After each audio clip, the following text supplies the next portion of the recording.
세상이 알든 모르든 나름대로의 원리, 원칙, 법칙에 따라 움직인다고 합니다. 이 성경을 읽어보면 세상의 법칙이 있답니다. 세상을 만드신 하나님의 법칙 아는가? 이 질문입니다.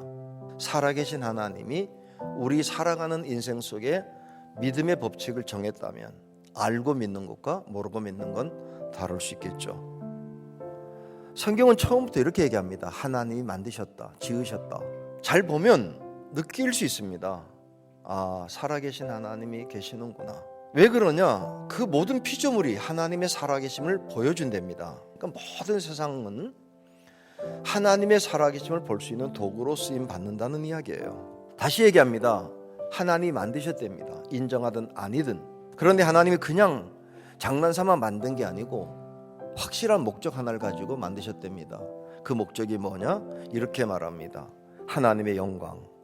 하늘이 하나님의 영광을 선포하고 궁창이 그의 손으로 하신 일을 나타낸다.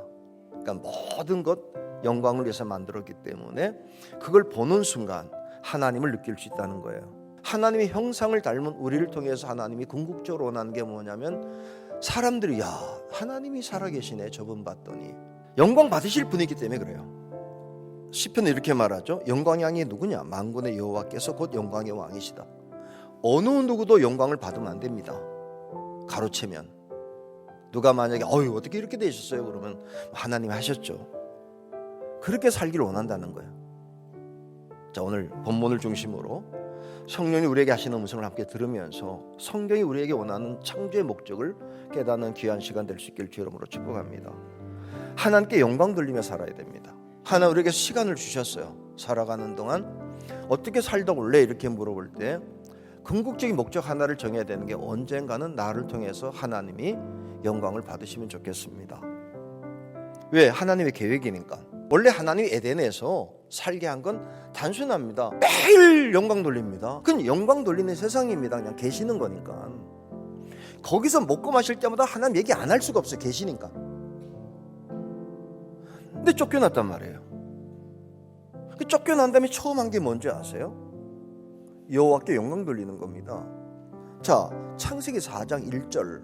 아담과 그의 아내 하와가 동침하매 하와가 임신하여 가인을 낳고 이르되 내가 여호와로 말미암아 득남하였다. 에덴 밖에 나온 첫 구절이 뭐냐면 애 낳았다는 얘기인데 부부가 결혼해서 애 낳았다는 얘기가 아니고 하나님이 아이를 얻게 하셨다고 표현해요. 이게 시작이에요. 아브라함이 이렇게 하는 거죠. 가는 곳마다 여호와의 이름을 부르며. 그러니까 우리가 이렇게 삽시다. 이제부터라도 어떤 일이 있을 때마다 하나님의 은혜죠. 그럼 영광 돌리는 게 뭐냐? 형통, 일사천리 이렇게 되는 거냐? 아닙니다. 과정 속에 별 힘게 다 있어도 믿음 하나를 가지고 마침내는 살아계신 하나님을 드러내게 해달라. 다리오 왕. 옆에서 그냥 죽이려고 했던 그 왕이 와, 다니엘의 하나님이 살아계시네. 그러니까 만사형통 일사천리로 된 게 아니고 별일이 다 생깁니다. 항상 그겁니다. 어려움이 없도록 기도하는 게 아니라 어려움 속에서도 하나님이 어떻게 채우는가를 보게 하시고 내가 보는 게 아니라 다른 사람들까지도 보고 놀라는 세상을 만들 때 하나님이 살아계신다고. 둘째는 뭐냐? 복을 주시면 영광 돌리라는 거예요. 어떻게 하면 그럴 수 있을까요? 간단합니다. 성경대로 하나님이 예비한 복을 누리면 내 힘으로 사는 게 아니라 어떻게 이렇게 역사하셨지 나를? 오늘 성경이 말하는 거 처음부터 너가 내 은혜 속에서 복을 누리며 살아라. 남자와 여자를 창조하시고 그들의 창조되던 날 하나님이 그들에게 복을 주시고 그들의 이름을 사람이라고 했대요. 그러니까 처음부터 딱 만들고 복을 주시고 시작하는 거예요. 큰 강줄기를 창세기 1장부터 4주 걸쳐서 나누게 될 텐데 큰 강줄기가 보여요. 순종이라는 산맥, 순종의 강을 쭉 따라가게 되면 물은 저절로 가는 거예요. 그럼 뭐에 순종하냐? 말씀대로 믿고 살아보는 거죠. 성경이 이렇게 말합니다. 내가 너로 큰 민족을 이루고 내게 복을 주어 내 이름을 창대하게 하리니 너는 복이 되라고. 내가 복이 된다는 게 아니에요. 내가 복이 됨으로 다른 사람들에게 복을 얘기할 수 있는 사람이 되라는 거예요. 어디 가도 어떻게 된 거야? 이렇게 말할 때 하나님의 은혜지 뭐 내가 별 거야? 이런 겁니다. 복. 종류는 엄청나게 많죠. 아브라함의 복도 있고 이삭의 복도 있고 야곱의 복도 있고 요셉의 복도 있고 모세복, 여호수아복 다 있습니다. 그 대신 한 가지입니다. 종류도 많고 방법도 많지만 다 받은 사람들이라는 게 하나님께서 나로 하여금 이 삶을 누리게 하셨다고.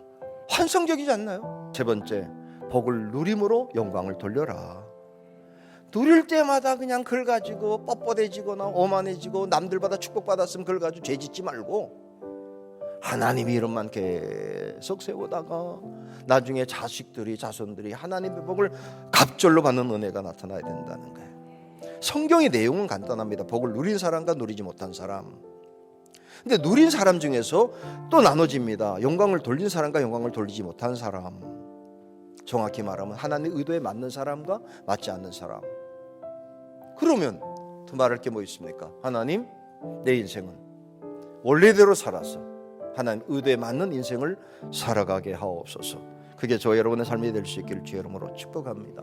시편의 고백입니다. 주 나의 하나님, 내가 전심으로 주를 찬송하고 영원토록 주의 이름에 영광을 돌리겠습니다.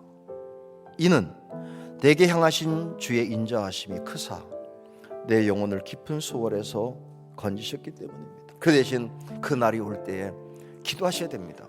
절대로 하나님 내 이름 드러내지 않게 하시고 끊임없이 하나님만 자랑하다가 시편의 고백 하나 더, 그러나 주여 주의 긍휼히 여기시고 오 은혜를 베푸시고 노하기를 더디하시며 인자와 진실이 충성하신 하나님이시오니 내게로 돌이키사 내게 은혜를 베푸소서. 주의 종에게 힘을 주시고 주의 여종의 아들을 구원하소서.